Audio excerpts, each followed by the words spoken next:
And they just took to the Lovejoy story in a way that surprised me.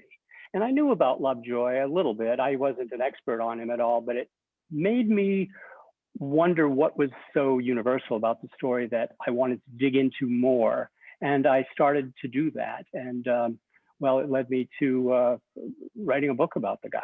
He eventually made his way west, and you'd think it would be kind of a romantic trip, guy going from New England out to Illinois. But at least the first part of that trip, when he was going across Massachusetts, was really difficult. How did he get himself from Maine across Massachusetts and then down to New York City? Lovejoy set off from Boston on foot, and he literally walked across Massachusetts and into New York.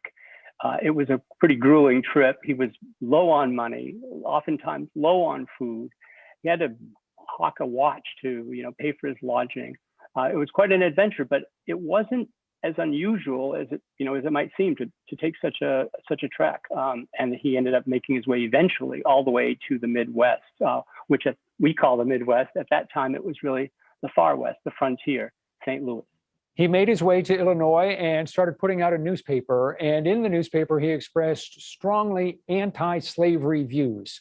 What sort of a response did that writing trigger? It triggered a very hostile response. He started writing these kind of columns while he was still in St. Louis, which is in Missouri, of course, and that is a slave state. He eventually was chased out of Missouri, chased out of St. Louis, and went across the river to Alton, Illinois, which is ostensibly a free state. But the reaction that people had there was just the same. They wanted him to stop writing against slavery. And they wanted him to leave this out of his newspaper altogether, which is something he would not do for moral reasons. You describe him as being pretty hard-headed and stubborn because people warned him repeatedly not to keep writing these anti-slavery articles, and he just ignored them and kept on doing it, right? He did. As he went on and as people criticized him, though, he began to sound a different cause at the same time, which was freedom of the press. He became a strong advocate of his right and the right of any American to publish their opinions or to publish, what they wanted to in a newspaper as they saw fit.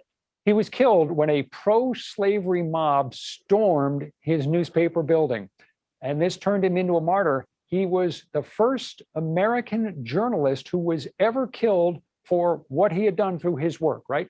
That's correct. As a journalist myself, I view his story as really very heroic and one of great courage to stand up to mobs, to stand up for the right to publish, the right to be heard, even when people around him were trying to silence him. It's been nearly 200 years since his death, and yet he still stands out as a figure, not just in American journalism, but clearly in journalism around the world, as evidenced by the way he touched the hearts and minds of the students in China whom you were teaching.